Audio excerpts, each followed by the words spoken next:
What is the most undervalued stock in the stock market, guys? Me and Carlos have gone heavy into this little guy. We are at 499 subs. Who's going to be the 500? 499 guys. I'll finally sub to this channel. Thank you so much. What's the most undervalued stock in the stock market right now?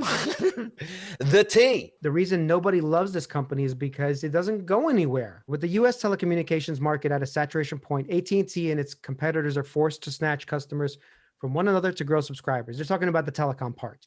Holding on to its customers is AT&T's top priority, and a CEO, John Stakey, said HBO Max is the key here. And he's right. AT&T has gotten into HBO Max, right? They bought Warner Media. Look at the subscribership to the HBO Max just exploding right now. The fact that they're finally dropping their price from $14.99 to $9.99 for HBO Max, honestly, a lot of people don't mind the commercials. There's a slight discount from the standard HBO Max offering at $14.99 a month. That's a standard price. And the key takeaway is how it compares to the still ad-free Netflix, which is $13.99 a month. AT&T CEO John Stakey has said that HBO average revenue per user in the US is $11.72. I actually looked this up. Here's Netflix's average return per user for 2021. Quarter one was $14. Let's go back to HBO. That's not bad. 1172 times 44.2 million. 518 million, right? That's right. 518 million. So this is approximately right now, 518 million. Now, this is an important line. HBO and HBO Max have a combined 44.2 million US subscribers currently. The company is expecting 120 million to 150 million subs. If they are able to get up to 150 million by 2025, okay, so that would be $1.8 billion. They have what? Almost 4x. 1.7 billion a year that would come in just on HBO Max. In a nutshell, this company that was predominantly a dividend play has now acquired a company that is going head to head with Netflix, with Apple, with Amazon, with Hulu. And you now have movies being released in theaters and simultaneously on streaming every month. This is a massive paradigm shift. And now you've got a stock that's $30. They could be a true growth story. And look, other companies, even growth companies, sometimes 5 years, 6 years, like Tesla, for a decade, they didn't do much. And it took some catalyst to make it happen. So does AT&T have a catalyst? If they give you HBO Max, like you said, bundled for free, in right, with your for a cell year, phone, it's a reason to get AT&T, honestly. By bundling telecom services with HBO Max, AT&T hopes to retain customers while enabling the company to capture a higher average subscription price. To this end, AT&T shook up the entertainment industry last December by announcing plans to release its Warner Media-produced theatrical film slate to HBO Max at the same time it releases them to theaters in 2021. I mean, this is huge. That alone is actually really huge. So smart. Its fourth quarter results suggest the strategy is having an impact. AT&T experienced growth in postpaid subscribers, the telecom industry's most valued customers, for the second quarter in a row. AT&T added 1.2 million postpaid customers, the highest net adds in some time for the company. So this is what I'm saying. They have started this flat line.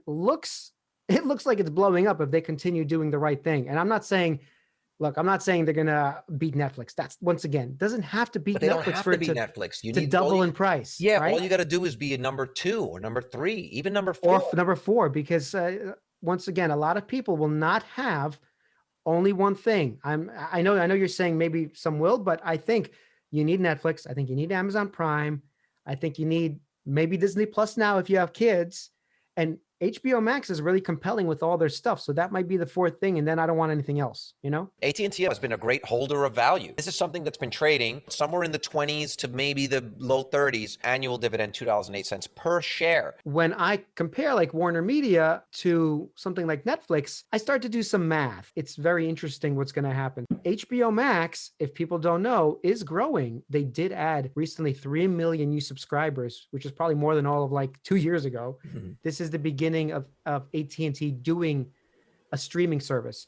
This is important, and I want to clarify why this is important, because this is media. This is something AT&T and Warner Media can make once, and every time they sell it to the next person, that is an incremental, almost nothing cost to them. What you're saying is, like, for example, for Tesla to make a profit margin on a car, they need to make another car. Right. They need an actual vehicle. and sell it to someone. Media is something that they just give them access to something that already exists. Right. And it costs them like literally Nothing. a penny, maybe a penny of server space or something like that. So the better they can sell this service, just literally the margins on the amount of money they can make increases exponentially. That's the Yeah. thing that's so important. Second thing that's important about AT&T is this is a company that is literally in charge, one of the 3 players in the United States, besides T-Mobile and Verizon, that controls the network of how Right. everybody connects to the internet. You know, like right now we think about our phone, we think about like at home, we're on a computer, we're in a Zoom. But imagine everything being connected and interconnected. And AT&T provides the infrastructure with the 5G, wireless, 6G, Yeah. whatever's coming out in the future. It gives them access to that like Apple style pricing. Apple will sell you the computer, then the software, and now you're locked into the ecosystem. So AT&T gets you your basic internet service. Maybe they throw in HBO Max for free. Now A you're in. year. Once Yeah. again, like Apple did. What does it cost them to give you a year Nothing. of? It costs them Right. nothing. Now I can see. I saw a plan. Okay, they're buying HBO Max. They're going to pay me 7% dividends while they're doing this whole Netflix play, while they're doing this whole Internet of Everything and interconnected thing. Oh, now this is becoming a lot more interesting. This might be a hidden growth stock again. Right. Like it totally might be this gem on the bottom of the ocean floor that everybody's shitting on. And did we find it? If you have enough money in AT&T, the dividend alone will pay for all of the service. There's your cell phone, the internet connection that you need, and HBO Max. So it's a stock where if this does turn into a growth story, the incentive is completely to just keep your money in there. Right. And that's assuming they stop at 150 million subs at that point. Right. So there's a lot of assumptions here, obviously. I think they can beat this 2025 number if they do take this seriously. And I'm not saying Netflix will be dinged. I think I'm going to have Netflix and HBO. I don't think Netflix is going anywhere. So once again, invest in Netflix. Okay. But having said that, not to invest in this is a little bit ludicrous. And I want to go into a little bit of math why. Let's take a look at the earnings per share of Netflix. They make $10.62 per share. And the forward PE is 48. So they're trading 48 times earnings. AT&T's earnings per share is priced at $3.18 and their forward PE is only 10. You're basically assuming they're not growing. Up to this point, they've traditionally been a dividend play. That's why if we're right, this is a growth beast, their PE, this is where the money for us comes in, might actually go to, let's say, 20. Or 22. Calculated at their current price right now, if they were trading at a forward PE equivalent to Netflix right now. If their PE was trading at 48 divided by the 10 approximately, that's 4.8 times. Then you would multiply by the stock price, 3.41. It'd be a $150 stock. If you disagree with that, hit like and subscribe.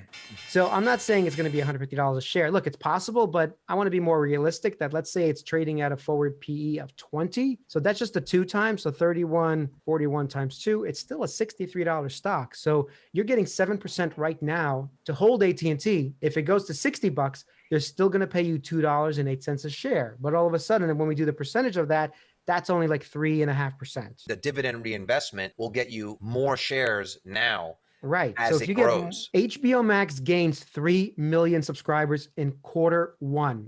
That was last quarter, 1.2.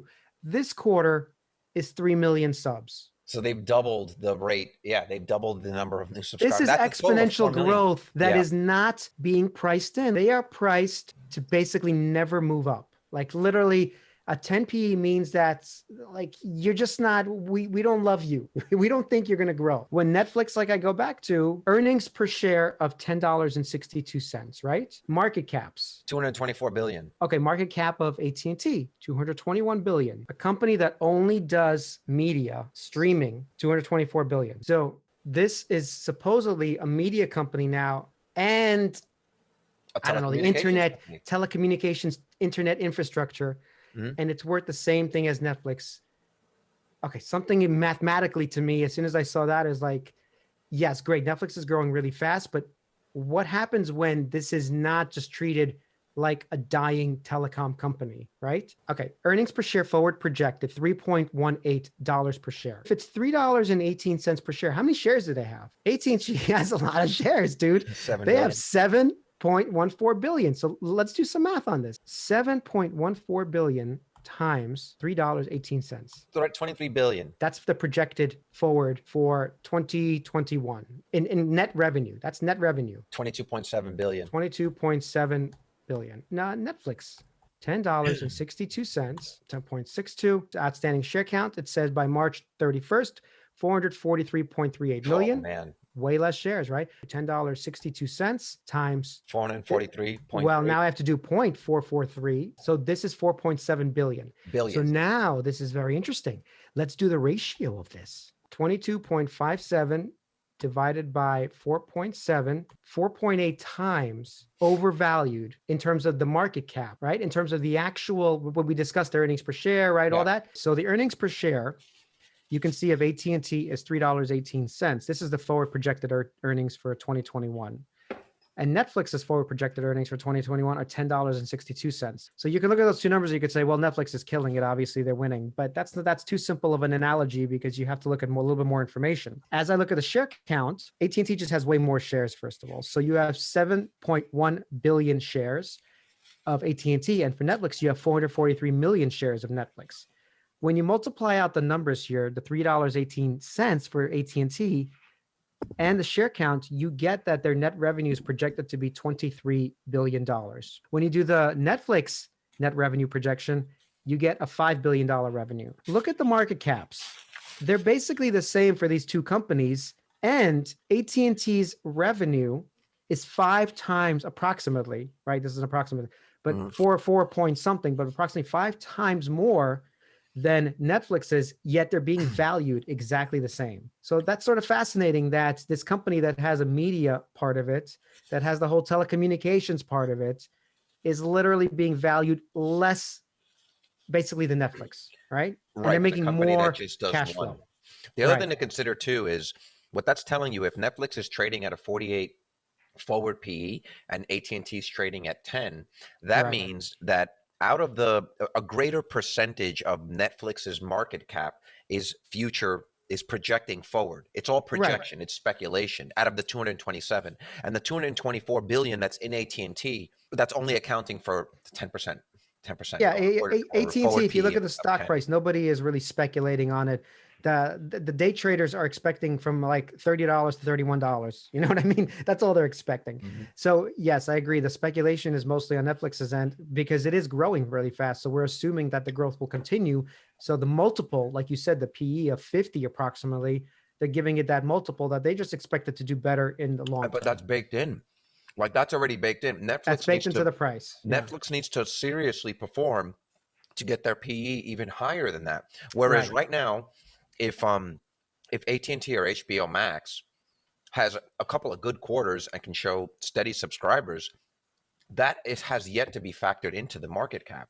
Oh yeah. It's really not. They benefit from something like work from home in two ways, as the infrastructure business as well as the entertainment business for the people that are home. Everything around us will run on some sort of infrastructure that either AT&T built or Verizon or T-Mobile, but it's like 3 different guys who built this infrastructure, right? Basically. Now let's go to their stock price. Their stock price currently is AT&T's $31.41. The last time I checked. Netflix's is $513. So if I have one share of Netflix, $513, how many shares can I have of AT&T? And the answer is 16.35 shares. So around 16 shares for every 1 share of Netflix. Right. Now, this is very interesting. Now we go back to the earnings per share. So if you spent the $513, your earnings per share is $10.62, right? But as soon as you have 16 times the shares at $3.18 earnings per share, your earnings per Netflix share of AT&T stock, if that makes any sense, is $50, which sounds absolutely insane because Netflix is, remember, at $10.62, and the same amount of money technically gets you $51 almost of the earnings per share if you actually look at it that way. But this is a big if, assuming that the forward projections are sort of in line and that all of this works out this way in 2021. Their earnings per share is almost irrelevant to the individual investor because I'm not earning that money. They're earning that money. What matters is the dividend. You only Right. make money on Netflix when the share price appreciates. This is super important. You buy the share of Netflix at $513, and you're essentially sitting on unrealized gains until the day that you sell it. And when you sell it, you get it once. Whereas if you took $515 and bought 16 shares worth of AT&T, you're going to get paid Right. $2.08 on each of those shares. So you're going to come away with $32 for every Netflix shares worth of AT&T that you buy. Oh, I see what you're saying. You're going to get $2.08 on 16 shares. It's roughly $32 because you're going to get one share, and you will get another share. Now, this is assuming that AT&T stock price stays where it is. Your shares are not increasing in value, but your share count is, and that's essentially the same thing. Let's assume right now that AT&T's, even with everything HBO does not move the stock price at all. Right. You could still make an argument that it's a better investment just because of that dividend and the amount of shares that it continues to buy you.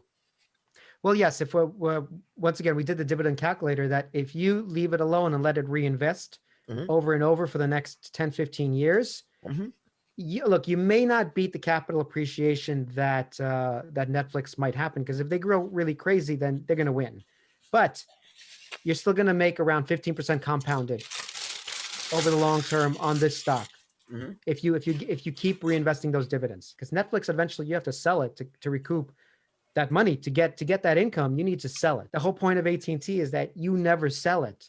You always just take that dividend money and then you live on that at some point and keep your original shares. But basically, if HBO Max appreciates, then we should see AT&T also appreciate in stock price, which means that it shouldn't be at a 10 PE as we discussed, and Netflix at a 50 PE. Maybe AT&T will go to a 20 PE and be somewhere around there, which means a double for us. Even as far back as what? This is 2007. This stock was trading at $42 a share, $43 a share in May of 2016. That's with no HBO Max. Right. That's without HBO Max. What was the internet in 2007? I mean, it was mostly cell phone plans. This is them at $43 on cell phone plans. All of the things that Netflix bulls that expect to be catalysts in the future, AT&T can now participate. And they own the network that the video is streaming on. Right. I don't care how they get the money and put it in my pocket for this dividend. Let it be through. Right. As long as the dividend shows up on time, I don't care how it gets to me, right? This is me just comparing what an investment, considering AT&T as they are now. This is not about a future growth story. This is just like right now. AT&T is going to share price of $31. If you put $30,000 into AT&T, you're going to get a dividend payout of $2 per share. At $30,000, you're going to walk away with 955 shares of AT&T. $30,000 into Apple today gives you 228 shares at 0.82 dividend payout per share. Microsoft, $30,000 is a $2.24 payout. The share price of $252 gives you 118 shares. So at the end of the year one, AT&T is going to pay me $1,986 in dividends. $2,000. Right. $2,000. That's the share count of $955 times the dividend payout. Apple at 228 at an 82 cents dividend payout, I'm going to make $187. Off of Microsoft in that same year, I'll come away with $266. So now, if I reinvest the dividends, this is how many new shares I'll be able to purchase with this yearly dividend payout at the share price staying what it is. So at the end of year one, after all the 4 quarters are done, I'm going to walk away with 63 extra shares of AT&T and 1.4 share of Apple and 1 share of Microsoft, roughly. This is assuming no price changes obviously happen for any of them, right? Right. No price increases. So now, when we go into the next year, the new share count for AT&T. Remember, my initial share count for $30,000 was 955. I'm now walking into 2022 with 1,018 shares. And Apple, my share count went from 228 to 229, and Microsoft from 118 to 120, a little bit better. The 2022 yield for that next year, when I get my dividend payout from AT&T, I will make $2,188.18 off of the new share count at the same $2.08 dividend. Right. That's like around $140 more than 2021. Oh, you did great. That was my last. That was my last call. Oh, there you go. AT&T, even without the growth, can keep up on some level with companies that do grow, but in a more stable way, because you're just getting more shares. It's not like you're never going to lose your shares in the same way that the stock price can tank. So, Right. Apple can balloon up 25%. There's going to be a sell-off. This is a big return in terms of just actual dollars in your pocket, because in order to make 7%, you have to take risky bets that may pay off, right? You can't put it Right. into a bank account. That's the super unrisky way. But you can consider almost AT&T like the bank account nobody talks about, Basically, right? yeah. So even if they're at the same market value, if it's market value that came from an increase in share count, I think it's a lot easier to hold that than it is if you're sitting on these massive unrealized gains. The caveat of that is, like you said, you are paying taxes as that goes up, Right. but you're also getting access to potential income, and you're not sitting on something where you say, man, at some point the bottom's going to fall out of this thing. For the 20 years that you're waiting for a growth stock to appreciate, for you to Right. realize the gains, if you play your cards right, a stock like AT&T that's paying you that dividend with a high enough share count is eliminating bills for 20 years. What Absolutely is that eliminating worth to you bills. guys? What is that worth to you to say, you know what, in 5 years I'm going to be able to eliminate my mortgage, let's just say, or 2 months of my mortgage. What is that worth to you? Yes, by the time you realize the gains in Apple and Microsoft, you'll pay off the house. But you've now had to come up with that monthly mortgage for 20 years while you're Yeah. waiting for it. Versus maybe it's not going to be what Apple could be in 20 years, but effectively it's like having a tenant in your house. It's like having a tenant paying your house. Yes, and that tenant is quiet. Their toilets don't clog. They leave Every you alone, and and that every and that that rent check comes in all every the month. time. Please like and subscribe. We really appreciate all of the love we've been getting. And hit the bell. Ding, ding, ding, ding, ding.